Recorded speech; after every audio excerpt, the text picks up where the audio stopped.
The saga begins with Seong Gi-hun, who after narrowly surviving the deadly Squid Game, is now preparing for a flight to the US. As he steps into the airport, his past continues to haunt him. He can't forget the horrors he experienced or the millions of lives lost in the game. Just before boarding the plane, something inside him snaps. He remembers the mysterious business card he received during the game, a connection to the game's organizers. Unable to escape the nightmare, Gi-hun makes a bold choice. Instead of getting on the flight to safety, he calls the number on the card. A voice on the other end urges him to abandon his quest and forget about the game, but it's too late. Gi-hun is consumed by the desire to bring the entire operation to an end, no matter the cost. Gi-hun's determination leads him to a chilling discovery. There's a tracker implanted in his body, marking him as a target of the game's shadowy creators. Realizing he's being constantly monitored, Gi-hun panics but doesn't give up. In a moment of clarity, he buys a knife, heads to a public restroom, and surgically removes the tracker, freeing himself from the invisible chains of the game. However, the experience leaves him even more desperate to find out who is controlling these twisted games. The narrative then shifts to Detective Jun-ho, who has spent the last 2 years in recovery after being shot during his investigation into the Squid Game. Waking up in a hospital room, Jun-ho is greeted by his mother, who is overjoyed by his survival. But Jun-ho's joy is short-lived. Despite surviving a harrowing ordeal and learning about the game's brutal nature, his search for evidence is met with skepticism from the authorities. They dismiss his claims, leaving him with only the haunting memories of the game and the unresolved mystery of its creators. While Gi-hun is struggling to come to terms with his past, he also refuses to remain a passive victim. He's gone into hiding, staying in a rundown motel, but even in his isolation, he can't escape the game. One day, a strange man slips a business card under his door. The card is a calling sign that the game might begin again. Determined to end the madness once and for all, Gi-hun begins working with a former creditor, now his ally, to track down the organizers.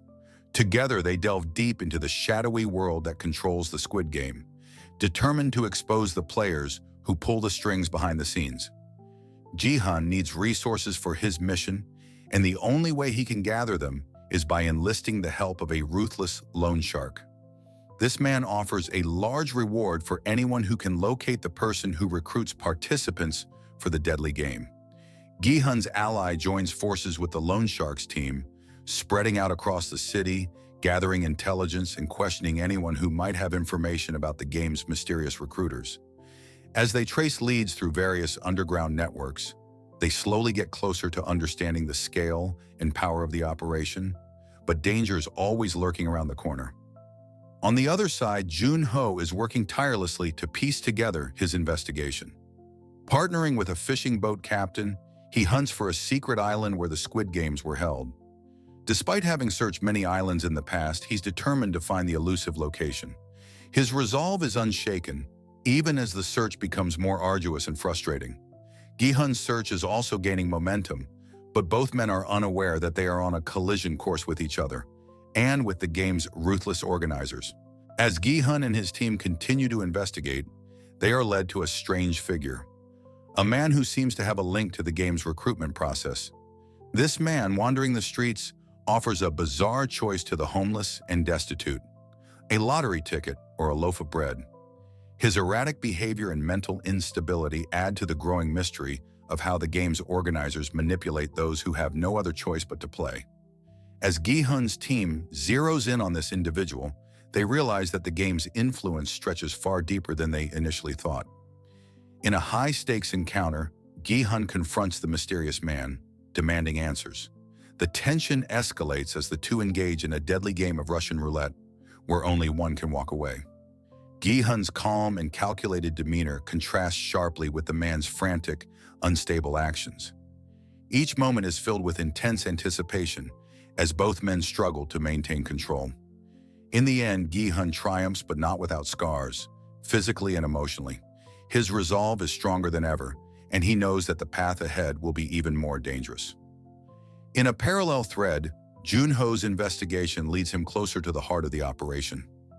A breakthrough comes when he uncovers a business card linked to the game's organizers.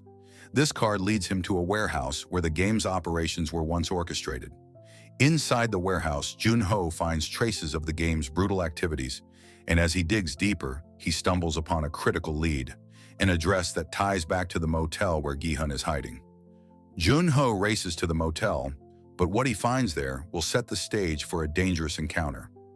The final act unfolds as Gi-hun and Jun-ho's paths converge in a dramatic showdown.